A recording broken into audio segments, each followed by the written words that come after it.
Hey hello guys, இந்த வீடியோல love your எனிமியோட 7வது எபிசோடு தான் பார்க்க போறோம். எபிசோடோட ஸ்டார்டிங்ல அந்த மரத்துல வேற பூ பூத்துருச்சா, ஸோ அதனால நம்ம ஹீரோ வந்து சொன்ன மாதிரியே பெட்ல ஜெயிச்சிட்டாரு. இப்போ நம்ம ஹீரோயின் வந்து டேட்டுக்கு வந்துதான் ஆகணும். எப்போ என்னோட டேட்டுக்கு வர அப்படின்னு சொல்லி கேட்கும்போது, டேட்டுக்கா நான் எதுக்கு டேட்டுக்கு வரணும், என்னாலாம் டேட்டுக்குலாம் வர முடியாது, நம்ம என்ன சின்ன பசங்களா, என்ன சின்ன புள்ளத்தனமா இருக்கு அப்படின்னு சொல்லிட்டு நம்ம ஹீரோயின் அங்கிருந்து போயிடுறாங்க.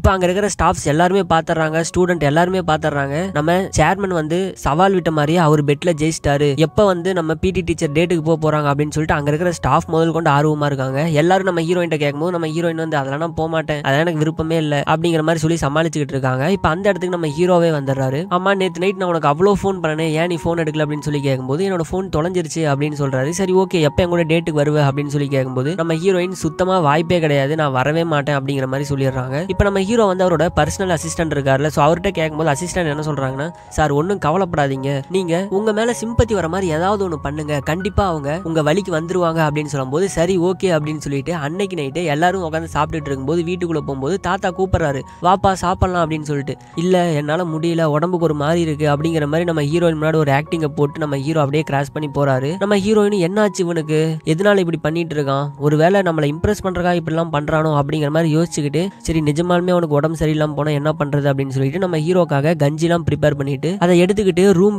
ஓபன் பண்ணி உள்ள போனா நம்ம ஹீரோ நூடுல்ஸ் வாங்கிட்டு வந்து வெட்டுன்னு வெட்டிக்கிட்டு இருக்காரு. அதை பார்த்தோன்னே சை, அப்ப நீ சிம்பத்தி வரக்காக தான் அந்த மாதிரி நடிச்சியா, அப்ப ஊன்ட்ட போயிட்டு உனக்காக ரெடிலாம் பண்ணிட்டு வந்த மாதிரி அப்படின்னு சொல்லிட்டு அதை எடுத்துட்டு வெளியே போகும்போது நம்ம ஹீரோ விட மாட்டாரு. எடுத்துட்டு வந்துட்டல, கொடுத்துட்டு போ, நான் சாப்பிட்றேன் அப்படின்னு சொல்லி இழுன்னு போட்டு இழுப்பாரு. அப்ப டக்குன்னு அந்த பாத்திரத்துல இருக்கிற சாப்பாடெல்லாம் சுட சுட நம்ம ஹீரோட மேலேயே விழுந்துரும். அப்புறம் பாத்ரூம்ல போயிட்டு அவருக்கு தண்ணி அடிச்சுட்டு இருப்பாங்க நம்ம ஹீரோயின். நம்ம ஹீரோ பார்க்கவே பாவமா இருக்கும். சரி வேற வழியே இல்லை அப்படின்னு சொல்லிட்டு சரி ஓகே நான் டேட்டுக்கு ஒத்துக்கிறேன், ஆனா அந்த மரத்துல இருந்து எப்பெல்லாம் அந்த பூவெல்லாம் கீழே விழுந்துருச்சோ அது முடி மட்டும்தான் நான் உன்னை டேட் பண்ணுவேன், அதுக்கப்புறம் நான் டேட் பண்ண மாட்டேன் அப்படின்னு சொல்லும்போது நம்ம ஹீரோ சரி ஓகேன்னு ஒத்துக்கிறாரு. ஆனா ஒரே ஒரு கண்டிஷன், நம்ம டேட் பண்றது யாருக்குமே தெரியக்கூடாது அப்படிங்கிற மாதிரி நம்ம ஹீரோயின் ஒரு கண்டிஷன் போட்டுறாங்க. இப்போ வந்து பஸ் ஸ்டாப்ல 6 மணிக்கு மீட் பண்ணு அப்படிங்கிற மாதிரி நம்ம ஹீரோயின் சொல்லியிருப்பாங்க. ஃபர்ஸ்ட் டேட்டுக்காக நம்ம ஹீரோவும் சட்டையெல்லாம் போட்டுக்கிட்டு கார் வெயிட் பண்ணிட்டு இருக்காரு. நம்ம ஹீரோயினும் வந்துடுறாங்க. வந்ததுக்கு அப்புறம் எங்க போலாம் அப்படின்னு சொல்லி கேட்கும்போது நான் ஒரு இடத்துக்கு கூட்டு போறேன் அப்படின்னு சொல்லிட்டு நம்ம ஹீரோ வந்து ஹீரோயினா ஒரு இடத்துக்கு கூட்டு போவாங்க. இந்த பக்கம் இந்த ஜோ இருக்கால, சோ இவளும் காய்கறி எல்லாம் வாங்கிட்டு வெளியே வரும்போது அந்த இடத்துல கரெக்டா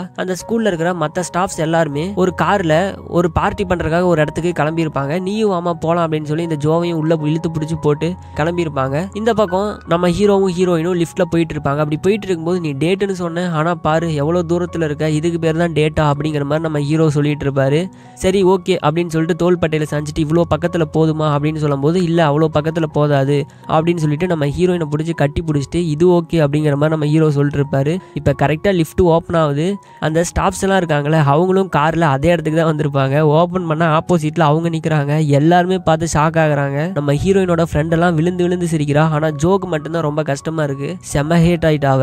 அப்புறம் அங்க இருக்கிறவங்க கிட்ட இருந்து தப்பிச்சு அப்படியே அவங்க கார்ல வந்துகிட்டு இருக்கும்போது நம்ம ஹீரோயின் தூங்கிடுறாங்க. சரின்னு நம்ம ஹீரோ ஒரு இடத்துல காரை நிப்பாட்டிட்டு அவரும் அப்படியே தூங்க ஆரம்பிச்சிடறாரு. இப்ப டக்குன்னு நம்ம ஹீரோயின் எந்திரிச்சிடறாங்க. எந்திரிச்சு நம்ம ஹீரோவோட கண்ணத்தை தொட்டு பார்த்துட்டு நம்ம மேல இவனுக்கு இவ்வளோ காதல் இருக்கு அப்படிங்கிற மாதிரி யோசிச்சுக்கிட்டு இருப்பாங்க. டக்குன்னு நம்ம ஹீரோ எந்திரிச்சிருவாரு. ஐயோ நம்ம வேற அவனோட கண்ணத்தை தொட்டுக்கிட்டு இருக்கமே அப்படின்னு சொல்லிட்டு டப்புனு சப்புன்னு ஒரு அடி அடிப்பாங்க. என்னன்னு பார்த்தா இல்ல கொசு இருந்தது அதான் அடிச்சேன் அப்படிங்கிற மாதிரி நம்ம ஹீரோயின் சொல்லி சமாளிச்சிடறாங்க. இப்ப அடுத்த நாள் பாத்தீங்கன்னா இந்த ஜோ இருக்காங்கல்ல, சோ அந்த ஜோவும் அவங்க அப்பாவும் நம்ம ஹீரோவோட அப்பா இருக்காருல அவங்கள மீட் பண்ண வந்திருப்பாங்க. இந்த மாதிரி எங்க அப்பாவும் இந்த மாதிரி கான்ட்ராக்ட் எல்லாம் எடுத்து பண்ணிட்டு இருக்காரு, சோ அந்த மலையை இடிச்சு அந்த இடத்துல கிரவுண்ட் ஆக்க போறீங்களா, சோ அதுக்காக எங்க அப்பா உங்களுக்கு உதவி பண்ணுவாரு அப்படிங்கிற மாதிரி இந்த ஜோ பொண்ணு வந்து சொல்லிட்டு இருக்கா நம்ம ஹீரோவோட அப்பா கிட்ட. அது மட்டும் இல்லாம நம்ம ஹீரோவும் ஹீரோயினும் டேட்டிங் பண்றாங்கிறதையும் சொல்லிடுவா. இதை கேட்டு நம்ம ஹீரோவோட அப்பா வந்து செம்ம காண்டாயிட்டு நேரா அந்த தாத்தா வீட்டுக்கு போறாரு. போயிட்டு நம்ம ஹீரோவை சப்பு சப்புன்னு அடிக்கிறாரு. ஏண்டா இந்த மாதிரி பண்ணிருக்க, அந்த குடும்பத்துல இருக்கிற பொண்ணு கூட பேசக்கூட கூடாதுன்னு நான் சொல்லியிருக்கேன், நீ அந்த பொண்ணை டேட் பண்ணிட்டு இருக்கியா, உனக்கு வேற பொண்ணே கிடைக்கலையா, இந்த மாதிரி ஒரு அசிங்கத்தை நீ பண்ணுவேன் நான் எதிர்பார்க்கவே இல்லை அப்படின்னு சொல்லிட்டு கோவமா அங்க இருந்து கிளம்பி போயிடுறாரு. இப்ப இந்த ஜோ பொண்ணு என்ன பண்றதுன்னு தெரியாம நம்ம ஹீரோயினோட போனை வேற அந்த ஹோட்டல்ல இருந்து திருடி இருப்பாள். சோ அந்த போனை திரும்பவும் நம்ம ஹீரோயினோட டெஸ்க்லயே வச்சிடலாம் அப்படின்னு சொல்லிட்டு வரும்போது அந்த இடத்துல நம்ம ஹீரோ வந்துடுவாரு. டக்குன்னு போனை கீழே போட்டுறா. அப்ப நீ தான் அந்த போனை திருடினியா, ஏன் இந்த மாதிரி பண்ண, அது மட்டும் இல்லாம நாங்க டேட் பண்றங்கிற விஷயத்த நீ தான் எங்க அப்பாட்ட சொல்லியிருக்க அப்படின்னு சொல்லும்போது ஆமா நான் சொன்னேன், இவ்வளவு நாள் உன் கூடயே இருந்திருக்கேன், நான் என் காதலை எந்தெந்த விதத்திலயோ வெளிப்படுத்திருக்கேன், ஆனா ஒரு தாட்டி கூட நான் உன்னை காதலிக்கங்கிறது கூட உனக்கு தெரியல, அப்படி என்ன என் மேல இல்லாத காதல் உனக்கு அவ மேல வந்தது அப்படின்னு சொல்லி கேட்கும்போது நம்ம ஹீரோக்கு என்ன பேசுறதுன்னு தெரியல. இப்ப இவ்வளவு பிரச்சனை நடந்ததுக்கு அப்புறம் இதுக்கு மேல என்னால இந்த ஸ்கூல்ல வேலை செய்ய முடியாது, கொஞ்ச நாள் நான் பிரேக் எடுத்துக்கலான்னு இருக்கேன், எனக்கு ரொம்ப கஷ்டமா இருக்கு அப்படின்னு சொல்லிட்டு இந்த கஷ்டத்துக்கு காரணமான அந்த ஜோ பொண்ணுகிட்டே வந்து நம்ம ஹீரோயின் புலம்பிட்டு இருக்காங்க. அது மட்டும் இல்லாம லாஸ்டா ஒரு விஷயம் சொல்றாங்க, நான் ஹீரோவை லவ் பண்றேன், 18 வருஷத்துக்கு முன்னாடி நான் அவனை எப்படி லவ் பண்ணணும் அதை விட 1000 மடங்கு அதிகமா இப்ப லவ் பண்றேன் அப்படிங்கிற மாதிரி சொல்றாங்க. என்னன்னு பார்த்தா நம்ம ஹீரோயின் வந்து நம்ம ஹீரோ இல்லாதப்போ ஹீரோவோட ரூமுக்குள்ள போயிருப்பாங்க. போய் பார்த்ததுக்கு அப்புறம் தான் தெரியுது நம்ம ஹீரோ வந்து அவரோட பழைய போன்ல இருக்கிற டேட்டாலாம் சிஸ்டம்ல ரெக்கவர் பண்ணி வச்சிருப்பாரு. சோ நம்ம ஹீரோயின் கிட்ட பேசுறதுக்காக எவ்வளவு மிஸ்டு கால் விட்டுருக்காரு, எவ்வளவு ட்ரை பண்ணிருக்காரு, எவ்வளவு மெசேஜ் அனுப்பியிருக்காரு அப்படிங்கிற எல்லாமே அதுல இருக்கும். அப்ப நம்ம தான் அவனை தப்பா நினைச்சிட்டோமா, நம்ம இல்லாம அவன் இவ்வளவு தவிச்சிருக்கானா, வீட்டுக்கெல்லாம் வந்திருக்கானா, அப்படி இப்படின்னு எல்லா விஷயமே நம்ம ஹீரோயினுக்கு தெரிஞ்சிருது. சோ ரொம்பவே மிஸ் பண்ண ஆரம்பிச்சிடுறாங்க. அப்புறம் நம்ம ஹீரோவும் ஒரு நாள் நைட்டு வெளியே போயிட்டு இருக்கும்போது அவரோட போனு கீழே விழுந்துருது. இப்ப அந்த இடத்துல பாத்தீங்கன்னா ஒரு லெட்டர் இருக்கு. என்னன்னு எடுத்து பார்த்தா நம்ம ஹீரோவை பிரிஞ்சு நம்ம ஹீரோயின் தனியா இருக்கும்போது